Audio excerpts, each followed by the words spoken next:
The darkness of space stretched endlessly before the ESS horizon, a vessel that had traveled farther from Earth than any ship before it. Captain Daniel Hayes stood on the bridge, watching the stars through the massive viewport. He had been in command of deep space missions for 12 years, but something about this region felt different, wrong even. "Captain, we're picking up something strange," said Dr. Lisa Morrison from her station. The xenobiologist had joined this mission hoping to find traces of alien life. She was about to get more than she bargained for. Daniel walked over to her console. "What kind of strange?" "A signal. But it's not like anything in our database. It's old, sir. Very old." Lisa's fingers danced across her screen, pulling up data that made no sense. "The computer estimates this signal has been traveling through space for at least 10,000 years. Lieutenant Jake Palmer, the tactical officer, looked up from his station. "Could it be natural? Some kind of pulsar or cosmic phenomenon?" "No," Lisa said firmly. "This is artificial. Someone made this. Someone wanted it to be heard." Commander Helen Reyes, the second in command, moved closer. "Can we trace the source?" Lisa worked for several minutes, her face growing pale. "I have coordinates. It's coming from a system about 40 light years from here, but there's something else." She looked at Daniel with fear in her eyes. "I'm detecting hundreds of other signals now. All the same pattern. All coming from the same direction." Daniel felt his stomach tighten. "Show me." The main screen lit up with a map of nearby space. Red dots appeared one by one, each representing a signal source. There were not just hundreds. There were thousands. And they were all moving in the same direction, in perfect formation. "My God," Helen whispered. "That's a fleet." "Not just a fleet," Jake said, his military training kicking in. He was already running tactical analysis. "That's an armada. Each of those dots represents a ship the size of a small city. I've never seen anything like this." Daniel's mind raced. First contact protocols demanded caution, but his instincts screamed danger. "Lisa, can you determine their course?" The xenobiologist worked quickly. Minutes felt like hours. When she finally spoke, her voice shook. "They're following a specific pattern, moving from system to system. I'm cross-referencing with astronomical data to see which systems they've already visited." The computer processed the information. What it showed made everyone on the bridge go silent. Every system the Armada had visited was dead. No radio signals, no light signatures, no signs of technological civilization. Planets that should have been bustling with activity were now as silent as tombs. "How many?" Daniel asked quietly. 47 systems, Lisa answered, all previously showing signs of advanced life. All now silent. Helen grabbed the edge of the console. "They're not explorers. They're exterminators." Jake was already plotting trajectories. His face went white. "Captain, you need to see this." Daniel looked at the projection. The Armada's path was clear, mathematical, inevitable. They moved through the galaxy in a grid pattern, systematically eliminating every technological civilization they encountered, and their next destination was already calculated. "Earth," Daniel said. "They're heading to Earth. How long?" Helen asked. Jake checked his calculations twice. "At their current speed, 18 months. Maybe 20 if they stop at the two systems between here and Sol." The bridge fell silent. 18 months until humanity faced an enemy that had been destroying civilizations for thousands of years. An enemy with technology so advanced it made Earth's best weapons look like children's toys. Daniel straightened his shoulders. He was a captain and his crew needed him to be strong. "Lisa, I want everything you can gather on that Armada. Every scrap of data. Jake, analyze their weapons, their tactics, anything that might help Earth prepare. Helen, compose a message to Earth Command. Priority 1, maximum encryption." "What should I tell them?" Helen asked. Daniel looked at the red dots on the screen, hundreds of massive ships carrying death across the stars. "Tell them we found alien life. Tell them it's coming for us. Tell them to prepare for war." The message was sent through quantum channels traveling faster than light itself. It would reach Earth in hours. Daniel imagined the chaos it would cause. The panic, the fear, but there was no choice. Humanity needed every second they could get. Over the next few days, the Horizon maintained a safe distance from the Armada, gathering data. What they learned was terrifying. Each ship in the fleet was kilometers long, built from materials that didn't appear in any periodic table. Their weapons could crack planets. Their shields could withstand star-level radiation. They moved through space without visible propulsion. bending the laws of physics as casually as humans bent wire. Lisa discovered something else. "Captain, I've been analyzing debris fields near the systems they destroyed. There are patterns in the wreckage." "What kind of patterns?" "Whoever these aliens are, they don't just destroy. They test first. They probe defenses, learn everything about their target, then attack with overwhelming force. They're not just powerful. They're smart." Jake added his own grim findings. "I've counted the ships carefully. There are 843 vessels in that armada. If even one of them reached Earth, it could destroy our entire military in minutes."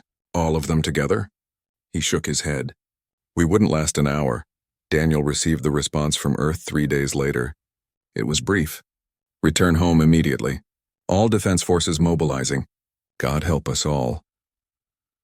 As the horizon turned toward Earth, Daniel stood at the viewport one last time, watching the armada continue its methodical march across the galaxy. Somewhere ahead of them, 2 more civilizations were about to die, and they probably didn't even know it yet. "Do you think we have a chance?" Helen asked quietly, standing beside him. Daniel wanted to lie to offer hope, but Helen deserved the truth. "No, not against that. The only question is whether we go down fighting or begging." "Maybe we'll surprise them," Helen said, but her voice held no conviction. "Maybe," Daniel replied, but he didn't believe it either. The horizon jumped to faster-than-light travel, racing toward Earth. Behind them, the armada continued forward, patient and unstoppable. They had destroyed civilizations for thousands of years. They had perfected the art of extinction, and now their ancient, terrible gaze had turned toward a small blue planet in an unremarkable corner of the galaxy. Planet called Earth. A planet that had no idea what was coming. A planet whose people would soon cry out to every god they had ever worshipped, begging for salvation.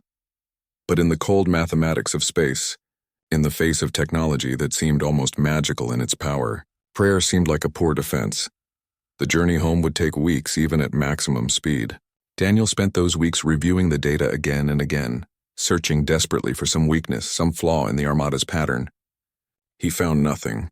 The aliens were perfect killers refined by millennia of practice. On the final night before reaching Earth, Daniel gathered his senior staff. "Tomorrow we'll be home," he said. "We'll give our report, share everything we learned. Then the real work begins. Humanity has 18 months to prepare for something we can't possibly defeat." "What if we run?" Lisa asked. "Take colony ships, scatter humanity across the galaxy?" "They'll hunt us down," Jake said. "That's what they do. They don't stop. They don't negotiate. They just move from system to system, wiping the board clean. Then we make them pay for every inch," Helen said firmly. "If we're going down, we go down fighting." Daniel nodded. "Agreed, but there's something else. Something we need to remember." He looked at each of them. "We're about to tell Earth that the universe is not empty. That we're not alone. That there are things out there older and more powerful than we ever imagined. For many people, this will shatter everything they believed about humanity's place in creation. Maybe it's time we learned some humility," Lisa said softly. Daniel thought about that as the horizon dropped out of faster-than-light travel, and Earth appeared before them, beautiful and blue and fragile. Somewhere on that planet, people were going about their lives unaware that death was coming from the stars. 18 months. The countdown had begun. The news spread across Earth like wildfire. Within hours of Captain Hayes's report, every government knew the truth. Within days, every person on the planet had heard the words that changed everything. They were coming. President Maria Santos stood in the emergency council chamber deep beneath Geneva, surrounded by leaders from every nation. The room that had once debated trade agreements and climate policy now faced humanity's extinction. "We have 18 months, she said, her voice steady despite the fear in her eyes. "Admiral Cole, what are our options?" Admiral Gregory Cole was a man who had spent 40 years in military service. He had commanded fleets, won battles, earned medals. None of it mattered now. "Madam President, I've reviewed Captain Hayes's data with our best tactical minds. The answer is simple. We have no options." The room erupted in protests, but the Admiral raised his hand. "Please, let me finish. Our most powerful weapons are nuclear missiles. Against the Armada's shields, they would be like throwing rocks at a tank. Our ships are fast, but theirs can cross light years in days. Our best armor would be like paper to their weapons. Then what do?" demanded the Chinese premier. "Just wait to die?" "We fight," Admiral Cole said firmly. We fight because that's what humans do. We'll make them pay for every inch of our planet. But I won't lie to you. We cannot win. President Santos looked around the room. She saw fear, anger, desperation. Then we look for other options. Dr. Cross, what about your team? Dr. Nathan Cross stepped forward. He was young for a lead physicist, barely 40. But his work on quantum mechanics had won him recognition worldwide. We've been exploring every theoretical possibility. Wormhole weapons, dimensional shields, quantum bombs. The problem is that these aren't just difficult to build. Most of them violate the known laws of physics. The aliens clearly don't care about our laws of physics, someone muttered. Exactly, Nathan said, which tells us they understand things we don't. Things that might take us centuries to learn. We don't have centuries. We have 18 months. Amy Liu, a young engineer who specialized in artificial intelligence, spoke up hesitantly. What if we tried to communicate with them? Maybe we could negotiate. Admiral Cole shook his head. Captain Hayes tried. They sent every standard greeting, every peace offering in the database. The Armada didn't respond. They never respond. They just destroy and move on. The meeting continued for hours, but no solutions emerged. Finally, President Santos dismissed the council. There would be more meetings, more desperate planning, but for now people needed to process the impossible truth. That night, something remarkable happened. It started in Jerusalem, where thousands gathered at the Western Wall, then in Mecca, where millions bowed in prayer. In Vatican City, the Pope led a vigil that filled every street. In temples across Asia, monks chanted ancient prayers. In churches, mosques, synagogues, and temples worldwide, humanity did the only thing left to them. They prayed. They prayed to Jesus and Allah and Yahweh. They prayed to Buddha and Krishna and the spirits of their ancestors. They prayed to gods whose names had been forgotten and gods who had never been named. For the first time in human history, every major religion held simultaneous prayer vigils. Billions of voices rose as one, crying out to any higher power that might exist. Please, they begged, save us, protect us. We are your children. Do not let us perish. But the stars remained silent. Months passed. Earth's governments threw every resource into defense. Factories that once made cars now made warships. Scientists who once studied medicine now studied weapons. Every person on Earth was conscripted in some way, building, planning, preparing for the inevitable. Admiral Cole commanded the construction of a defensive fleet. In orbital shipyards, hundreds of vessels took shape. They were fast, armed with humanity's best weapons, crewed by volunteers who knew they were probably flying to their deaths. The Admiral looked at them with pride and heartbreak. They were magnificent. They were also utterly inadequate. Dr. Nathan Cross worked 18-hour days in his laboratory. His team explored wild theories, desperate ideas. They built weapons that worked in simulations but failed in reality. They designed shields that collapsed under their own power. They discovered nothing that could stop the Armada. One night, exhausted and defeated, Nathan stood outside his laboratory and looked up at the stars. "If you're out there," he said to the empty sky, "now would be a good time to show yourself." The stars didn't answer. Amy Liu focused on artificial intelligence, hoping that a machine intelligence might see solutions humans missed. She created the most advanced AI ever built, fed it every piece of data about the Armada, and asked it for a strategy. The AI thought for 3 days. Its answer was mathematical, precise, and devastating. Probability of human victory, 0.0013%. Recommended action, none. Outcome is inevitable. Amy deleted the AI and started over. She built another, more optimistic version. It gave the same answer. Around the world, people stopped what they were doing and prayed. Not just once, but constantly. Churches stayed open 24 hours a day. Prayer groups formed in every city, every town, every village. People who had never believed in God suddenly fell to their knees. People who had always believed prayed harder than ever before. "Please," they cried. "Please, we're begging you. Send us a miracle. Send us a savior. Send us anything." The heavens remained silent.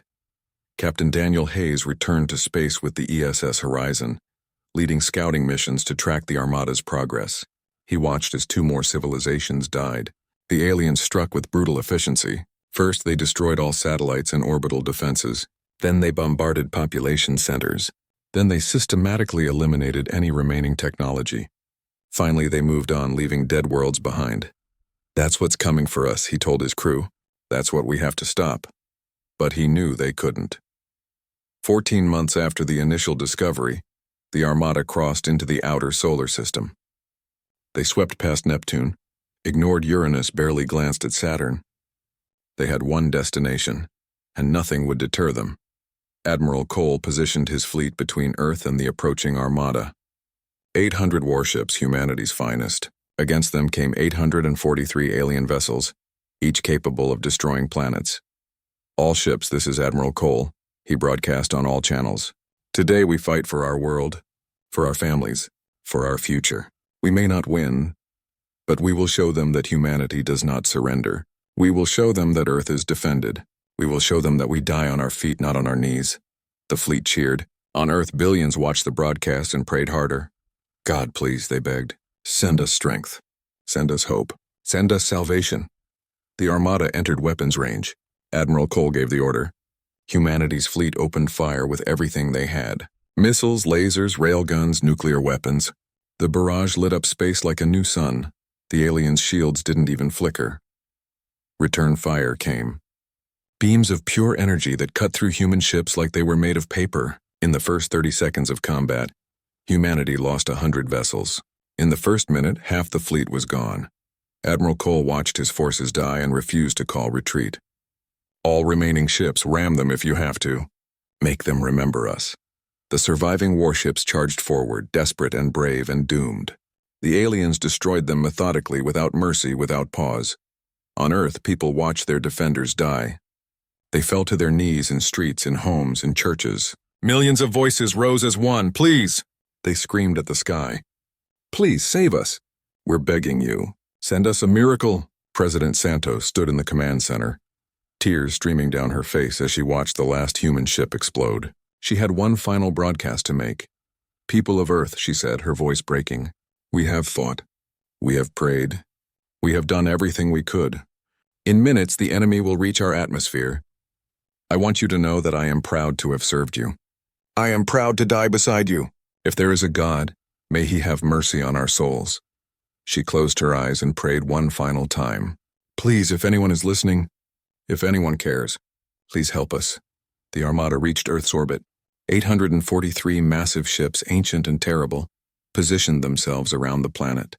Weapon ports opened. Humanity held its breath, and then something impossible happened. The ground beneath their feet began to shake.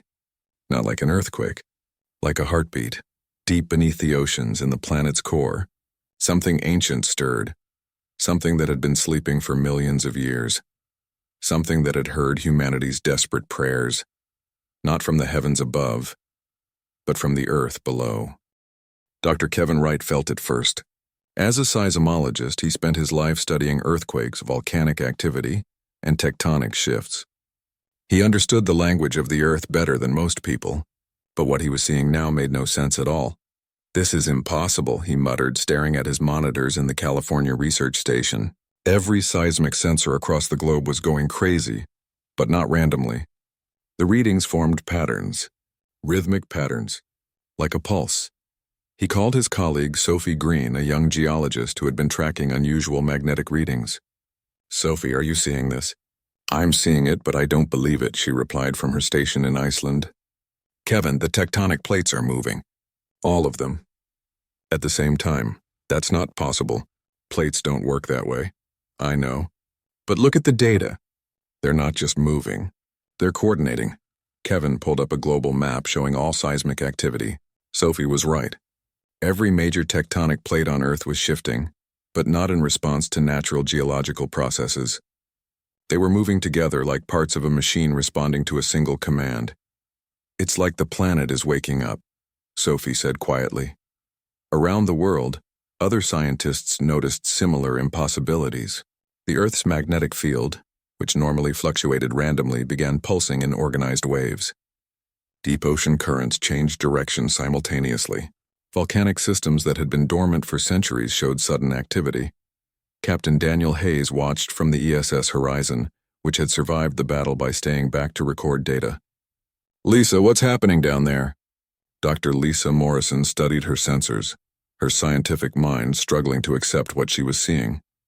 The planet is emitting energy, massive amounts of energy, from the core, from the mantle, from geological formations that shouldn't be able to generate power. What kind of energy? I don't know. It's not nuclear, not thermal, not anything in our physics books. It's something else. Something that's been dormant and now it's active. Lieutenant Jake Palmer was monitoring the alien armada. Captain, they've noticed it too. They're scanning the planet's surface. Their formation is tightening. I think they're confused. Good, Daniel thought. Join the club. On Earth's surface, the phenomena intensified. In Yellowstone National Park, geysers erupted in perfect synchronization. In the Mariana Trench, lights appeared in the deepest parts of the ocean. In the Himalayas, ancient rock formations began to glow with a soft blue light. Sophie Green stood on a volcanic ridge in Iceland, feeling the ground vibrate beneath her feet. The vibration had a rhythm to it, steady and strong, like a heartbeat, like something living. Kevin, she radioed, I need you to check something. Can you analyze the frequency of these seismic pulses? Already on it, Kevin replied from California. Sophie, this is crazy, but the frequency matches human neural patterns. Specifically, it matches the patterns we see when someone is waking from deep sleep. Sophie felt a chill run down her spine. What are you saying? I'm saying the planet is conscious, or something in the planet is conscious, and it's waking up. In the Emergency Command Center, President Maria Santos received reports from scientists around the world.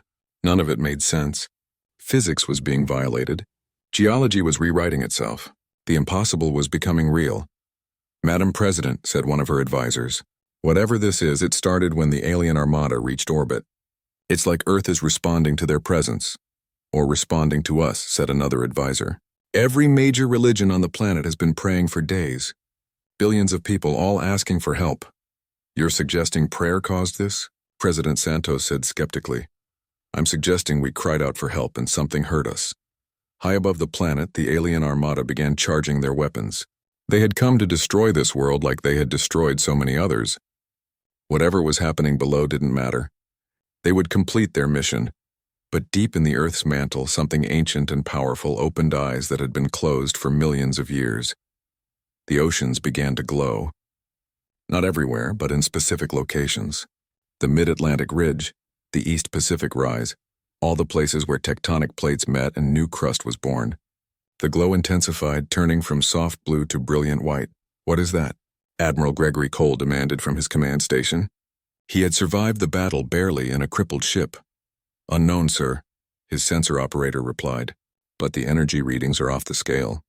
Whatever's down there, it's more powerful than anything we've ever measured. In the Mariana Trench, the deepest point on Earth, something moved. Massive structures rose from the ocean floor, crystalline formations that had been hidden for eons. They were not natural. Someone had built them. Something had built them. Long before humans existed, these structures had been placed here, waiting for this moment. Sophie Green's sensors detected them first. Kevin, there are structures under the ocean. Huge structures. They're emerging from the seafloor all around the Pacific Ring of Fire. I'm seeing them too, Kevin confirmed. And similar structures are appearing at volcanic sites worldwide. Sophie, these things are old. I mean, really old. The rock around them dates back hundreds of millions of years. How is that possible? I don't know. But I think we're about to find out what they do. The crystalline structures began to resonate, generating waves that spread through the Earth's crust. The planet's magnetic field fluctuated wildly, forming patterns that scientists recognized but couldn't believe. The field was organizing itself, strengthening, expanding. Amy Lou watched from the AI research facility. Her instruments detected something her artificial intelligences had missed. The energy patterns coming from Earth matched quantum signatures. The planet was manipulating space-time itself. It's been here all along, she whispered, sleeping beneath our feet. We built our cities on it, dug mines into it, never realizing we were living on something alive, something ancient. The armada above prepared to fire. 843 ships, each capable of destroying a civilization, aimed their weapons at the planet below. They had waited long enough. Whatever was happening would not save this world. The aliens fired. Beams of energy capable of boiling oceans and cracking continents lanced toward Earth's surface. Humanity held its breath. This was the end. But the beams never reached the ground. Earth's magnetic field expanded outward like a shield, a bubble of force that surrounded the entire planet. The alien weapons struck this shield and dissipated harmlessly, their energy absorbed and scattered. In the command center, President Santos watched in disbelief. What just happened? The planet protected itself, breathed one of her scientists. The planet protected us. The aliens fired again, pouring more energy into their attack. The shield held. It didn't just hold. It grew stronger, feeding on the energy directed at it. Deep underground, Dr. Kevin Wright felt the earth pulse beneath him. The rhythm was faster now, more urgent, not the slow awakening of something stirring from sleep, but the quickening heartbeat of something preparing for battle. "Sophie," he radioed, "I think we need to get to higher ground." "Why?" "Because I think Earth is about to fight back." Around the world, volcanic systems erupted simultaneously. But what emerged was not lava. Beams of pure energy shot from volcanic calderas, focused and precise. These beams reached into space, striking the alien ships with devastating accuracy. The Armada's shields, which had easily deflected human weapons, cracked under the assault. Ships exploded. Others retreated, trying to escape Earth's reach. They couldn't. The ocean trenches opened wider. The crystalline structures rose higher. They generated gravitational waves, localized distortions in space-time that caught the alien vessels like insects in a web. Ships trying to flee found themselves pulled back, held in place by forces they couldn't understand. Jake Palmer watched from the horizon, his tactical mind trying to process what he was seeing. They're trapped. The planet has trapped them. Not just trapped, Lisa Morrison said, her voice filled with awe and terror. It's hunting them. The atmosphere itself became a weapon. Storms formed in seconds, plasma clouds that engulfed alien ships and tore them apart at the molecular level. Lightning struck with impossible precision, each bolt finding a weak point in alien armor. Continental plates shifted, revealing massive structures buried in the Earth's crust. These structures were electromagnetic railguns, built from the planet's natural iron core, capable of firing projectiles at relativistic speeds. They opened fire, sending metal slugs into space that punched through alien vessels like bullets through paper. Captain Daniel Hayes watched an armada that had destroyed hundreds of civilizations get systematically dismantled by the very planet they came to conquer. "My God," he whispered, "Earth isn't just alive. It's a weapon. It's always been a weapon." The battle lasted less than an hour. When it ended, debris filled Earth's orbit. Of the 843 ships that had come to destroy humanity, only a handful remained. These survivors fled at maximum speed, broadcasting warnings on every frequency. Stay away from this system. Stay away from the Guardian world. Stay away from Earth. And then they were gone, vanishing into faster-than-light travel, carrying news of their defeat across the galaxy. Below, Earth's activity gradually subsided. The volcanic eruption stopped. The crystalline structures sank back into the... Admiral Gregory Cole had seen combat before. He had commanded ships in conflicts, made decisions that cost lives, witnessed the horror of war. But nothing in his 40 years of service had prepared him for watching a planet wage war. He floated in the damaged command station, holding onto a rail as his crew worked to restore basic systems. Through the viewport, he could see Earth below, beautiful and terrible. Around it, the debris of an alien armada drifted in slowly expanding clouds. "Sir, we're getting energy readings from the planet's surface," reported his sensor operator, a young woman named Claire who had somehow kept her station operational through the battle. "They're subsiding, but still far above normal levels." "Define normal," Gregory said. "I don't think we know what normal means anymore." On the ESS horizon, Dr. Lisa Morrison worked frantically to record everything. Her xenobiology training had prepared her to study alien life, but this was beyond anything she had imagined. She wasn't studying visitors from another world. She was studying Earth itself. "Captain Hayes, you need to see this," she called out. Daniel moved to her station. "What have you got?" "I've been analyzing the energy signatures Earth generated during the battle. They're not random. They're organized, complex, almost like neural patterns. Captain, I think the planet is thinking. That's impossible. So was everything we just witnessed. But look at this data." She pulled up a graph showing energy fluctuations. These patterns match quantum computing processes. The entire planet is acting like a massive computer, processing information at speeds we can't even measure. Lieutenant Jake Palmer joined them. I've been studying the weapon systems Earth deployed.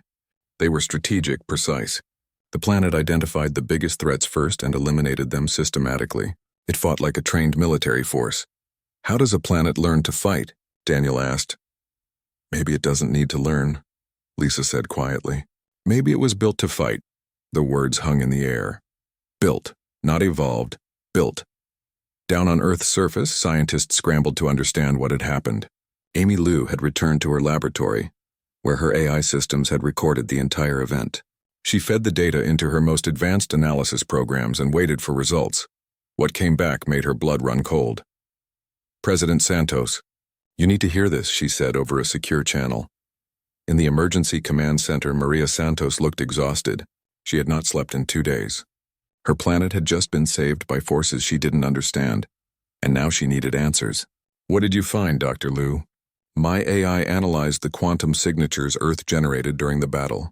Madam President, these signatures match theoretical patterns for technology that shouldn't exist. Technology that would require understanding physics centuries beyond our current knowledge. You're saying the planet has advanced technology? I'm saying the planet is advanced technology, or contains it. My analysis suggests massive structures buried deep in the crust and mantle. Structures that have been there for millions of years, waiting. Waiting for what? For a threat they were designed to counter. Madam President, I think Earth is a guardian. I think someone placed it here a very long time ago, to protect this system from things like that armada. Maria tried to process this. Who would do that? I don't know. But whoever they were, they had power beyond anything we can imagine. Dr. Kevin Wright and Sophie Green had reached similar conclusions. They stood together in a laboratory in Geneva, comparing their data with other scientists around the world. The crystalline structures in the ocean trenches, Sophie explained to a room full of researchers. I've dated the rocks surrounding them. They're at least 300 million years old. They were here before dinosaurs, before mammals, before almost everything we think of as life on Earth. Kevin added his findings. The structures in the Earth's crust show signs of intelligent design. They're positioned at specific points along tectonic boundaries, forming a network that covers the entire planet. This wasn't random. Someone engineered this, but why? Asked another scientist. Why would anyone build a weapon into a planet? Maybe they knew, Sophie said. Maybe whoever built this knew that someday, something like that armada would come. And they wanted to make sure life here had a chance. Then why didn't it activate before now? Someone asked. Why wait until we were almost destroyed? Kevin had been thinking about this. I have a theory. It's crazy, but so is everything else. What if it needed us? What if it required conscious life on the surface, crying out for help before it could wake up? It's like a security system that needs authorization to activate. You're saying our prayers triggered it? I'm saying our desperation, our collective will to survive might have been the key. Billions of minds, all focused on one desire, to live, to be protected. Maybe that was enough to wake something that's been sleeping for millions of years. In orbit, Captain Daniel Hayes received a transmission from Earth Command. They wanted the Horizon to investigate the debris field, to learn everything possible about the aliens who had come to destroy them. Jake, take us closer to one of the wrecked ships, Daniel ordered. As they approached the nearest alien vessel, Lisa studied it carefully. The ship was massive, easily 1 kilometer long. Its hull was torn open by forces that had ripped through metal like tissue paper. I'm detecting residual energy signatures, she reported. The same type Earth generated. Captain, whatever hit this ship, it completely overwhelmed their defenses. Our weapons couldn't even scratch their shields, but Earth just tore through them. Jake maneuvered the Horizon carefully through the debris field. Everywhere they looked, they saw the same thing. Alien ships crushed, torn apart, destroyed with brutal efficiency. There, Lisa pointed. That ship looks mostly intact. We might be able to board it. They suited up and crossed to the alien vessel. Inside, they found technology far beyond human understanding. Control systems that responded to thought, power cores that generated energy from dimensions humans couldn't detect, weapons that could destroy planets. All of it was useless now, torn apart by a force the aliens never expected to encounter. They came here thinking they were the apex predators, Jake said, examining an alien weapon system. They had no idea they were walking into a trap. Not a trap, Daniel corrected. A defense. Earth didn't lure them here. It just responded when they attacked. Lisa found something interesting in what appeared to be a data storage system. Captain, I think I can access their records. Give me a few minutes. She worked with alien technology, using her understanding of universal mathematical principles to decode their system. What she found confirmed their darkest fears. They've been doing this for thousands of years, she said, her voice shaking. I'm seeing records of destroyed civilizations going back at least 10,000 years. Maybe longer. They've killed trillions of intelligent beings. Why? Daniel asked. What's the point? I don't know. The data doesn't say, but there's something else. She pulled up a section of alien records. They have files on other systems they avoided, places they marked as protected. Captain, Earth isn't the only guardian world. There are others. Jake looked at the star charts Lisa had accessed. How many others? At least 50 that I can see in this database. All of them marked with the same warning symbol. Do not approach. Protected territory. Protected by what? Daniel wondered. By things like Earth, Lisa said. By guardian worlds. Someone a very long time ago seeded the galaxy with defenses. They knew something like this armada would eventually arise, and they prepared for it. The implications were staggering. Humanity had spent centuries thinking they were alone in the universe, insignificant specks in an uncaring cosmos. Now they learned they had been protected all along, watched over by something ancient and powerful beyond measure. Back on Earth, President Maria Santos addressed the world. Billions watched as she spoke. Today we learned that we are not alone, she said. We learned that our planet is more than rock and water and air. It is a guardian placed here by forces we don't yet understand. It protected us when we could not protect ourselves. She paused, choosing her next words carefully. Some will say their prayers were answered. Others will say this is proof of forces beyond religion. I cannot tell you what to believe. But I can tell you this, we have been given a gift. The gift of survival. The gift of time. And we must use that gift wisely. We must learn everything we can about what protected us. We must understand our place in a universe far stranger than we imagined. And we must be better stewards of this world, better to each other. Because we now know that Earth can protect us, but we don't know if it will always choose to do so. Around the world, people processed what had happened. Some fell to their knees in gratitude. Others looked at the ground beneath their feet with new wonder and fear. Everyone understood that their understanding of reality had fundamentally changed. In his laboratory, Dr. Kevin Wright continued studying the data. The more he learned, the more questions arose. Earth had fought with precision and purpose. It had deployed weapons that seemed designed specifically to counter the alien threat. It's like Earth knew exactly what was coming, he told Sophie. Like it had fought this battle before. Maybe it has, Sophie replied. 300 million years is a long time. 6 months after the battle, humanity was still coming to terms with its place in the universe. The world had not returned to normal. It never would. You couldn't go back to normal after watching your planet fight a war. Dr. Nathan Cross stood in his laboratory surrounded by data he still couldn't fully understand. His team had spent months studying the energy signatures Earth generated during the battle. The more they learned, the more questions arose. It's not just technology, he explained to a gathering of scientists from around the world. Technology implies something built, something separate. What we're seeing is more fundamental. Earth itself, its core, its mantle, the very fabric of the planet has been modified at a quantum level. Someone rewrote the laws of physics in this specific location. How is that possible? Someone asked. We don't know. We don't even know where to begin understanding it. Whoever did this had knowledge so far beyond ours that we might as well be insects trying to understand a computer. Sophie Green had made the most disturbing discovery. She had spent months digging through geological records, analyzing rock formations, studying evidence that went back hundreds of millions of years. What she found kept her awake at night.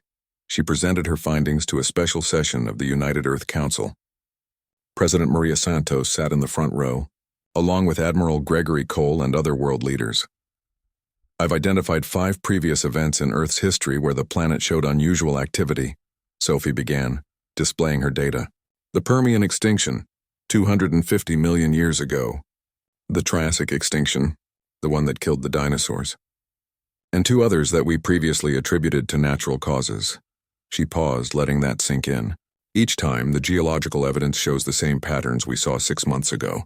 Synchronized volcanic eruptions, unusual magnetic field fluctuations, energy releases from deep within the planet. You're saying Earth has fought before, Admiral Cole said. Yes.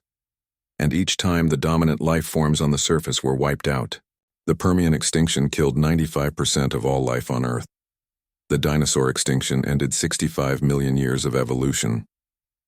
These weren't just extinctions. They were casualties of war. The room fell silent. The implication was clear and terrifying. Earth could protect them, but Earth's protection came at a cost. Captain Daniel Hayes had continued exploring the debris field in orbit. His team had recovered alien technology and, more importantly, alien data. Dr. Lisa Morrison had spent months decoding their records. I found something, she announced during a video conference with Earth Command. The aliens kept extensive records of their campaigns. They've destroyed 473 civilizations over the last 20,000 years, but they also kept records of places they avoided. She brought up a star chart marked with symbols. These are guardian worlds, places where they detected defensive systems like Earth's. There are 63 of them scattered across this region of the galaxy. Have any of them been tested? Asked Admiral Cole. 3 times. All 3 times the armadas sent to attack guardian worlds were destroyed. The aliens learned not to approach these systems unless absolutely necessary. Then why did they come here? President Santos asked. Lisa pulled up more data. Because we broadcast our presence. Radio signals, television, communication, satellites. We've been telling the universe we're here for over a century. The aliens knew there was technological life on Earth. They probably expected us to be more advanced than we were. They thought the risk was worth it. And they were wrong, Jake Palmer said with grim satisfaction. But Lisa looked troubled. There's something else. According to their records, guardian worlds don't last forever. The defensive systems eventually break down, wear out, or go dormant. 3 of the guardian worlds in their database showed signs of failing. The aliens were planning to attack them within the next few centuries. How long does Earth have? Maria Santos asked. I don't know, Madam President, but the fact that Earth was still in deep dormancy when the Armada arrived suggests it's been a very long time since it last activated. The systems might be old. They might not last another major conflict. This information cast a shadow over humanity's relief. They had been saved, but perhaps only temporarily. Amy Liu had made her own breakthrough. Her AI systems, designed to find patterns humans missed, had discovered something strange in Earth's behavior during the battle. The planet was responding to us, she explained to President Santos in a private meeting, not just to the threat but to humanity specifically. Its weapons avoided population centers. Its electromagnetic pulses didn't damage our technology. It fought in a way that protected us. You're saying it cares about us? I'm saying it recognizes us. It knows we're here. It knows we're intelligent. And I think it made a choice to protect us rather than simply destroying everything on the surface to eliminate the threat. That's good news, isn't it? Amy hesitated. Maybe. Or maybe it means Earth is judging us, deciding if we're worth protecting. Madam President, what if next time it decides we're not? This question haunted the world's leaders. They had learned they lived on a sentient weapon, something that could destroy them as easily as it had destroyed the alien armada. The question wasn't just how to study this phenomenon. It was how to live with it. Dr. Kevin Wright proposed a new field of study, planetary consciousness. Teams of scientists from every discipline worked together, trying to understand what Earth truly was. Geologists, physicists, biologists, philosophers, and even religious scholars collaborated on the greatest mystery humanity had ever faced. We need to think of Earth not as a place we live on, but as an entity we live with, Kevin told a conference of researchers. We need to understand its needs, its limits, its nature, because our survival might depend on maintaining a good relationship with our own planet. This led to immediate policy changes. Environmental protection became not just an ethical issue but a matter of survival. Industries that polluted or damaged the planet found themselves shut down. New technologies focused on working with Earth's natural systems rather than against them. We don't just owe this to future generations anymore, President Santos said in a global address. We owe it to the very ground beneath our feet, to the entity that saved us, to Earth itself. But not everyone agreed with this approach. Some religious leaders claimed Earth was a tool of their God, that the planet had responded to their prayers. Others said Earth itself was divine, deserving worship. Debates raged about the nature of what had saved them. Captain Daniel Hayes received new orders. He was to lead an expedition to one of the other Guardian worlds identified in the alien database. Humanity needed to know if these other worlds were like Earth, if they hosted intelligent life, if they could learn from each other. The ESS Horizon was repaired and upgraded with salvaged alien technology. It would be the first human ship to visit another star system since learning the truth about the galaxy. "Are you sure about this?" Lisa Morrison asked him before they departed. "No," Daniel admitted. "But we need to know what else is out there. We need to understand the network of Guardian worlds, and we need to find out who built them." The expedition would take years, even with improved faster-than-light technology, but humanity now understood they were part of something larger, a defensive network that spanned the galaxy. They needed to know their place in that network. Before the Horizon departed, Sophie Green made one final discovery that changed everything. She had been studying the crystalline structures that rose from the ocean during the battle. Most had sunk back into the trenches, but a few remained visible, allowing detailed examination. "They're not just technology," she reported excitedly. "They're archives. Data storage on a scale we can't comprehend. And I think I've figured out how to access them." Working with Amy Liu's AI systems, Sophie managed to extract fragments of information from the crystals. What they found was a message, encoded in mathematical patterns that translated across any language. The message was simple, but its implications were profound. "To those who live upon Guardian worlds, you are protected but not alone. We who came before you seeded the galaxy with defenses against the darkness that dwells between stars. These defenses will serve you well, but they are not infinite. Learn, grow. One day you must take your place as guardians yourselves. The torch must pass to new hands. We leave you this gift of time. Use it wisely." The message was billions of years old. It came from a civilization that had risen, peaked, and vanished before Earth's sun had fully formed. They had looked ahead to a future they would never see, and left guardians to protect the life that would someday arise. President Santos read the message to the world. "We are not just protected," she said. "We are entrusted. Entrusted with a responsibility to become worthy of this gift, to grow beyond our current limitations, to one day join those who guard others as we have been guarded. This is our purpose now, not just to survive but to evolve, to learn, to become a species that can protect others, not just ourselves. We have been given time.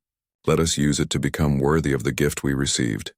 6 months after crying out to God and hearing Earth answer, humanity faced a new future. They were not alone in the universe. They were protected by ancient powers. They lived on a world that,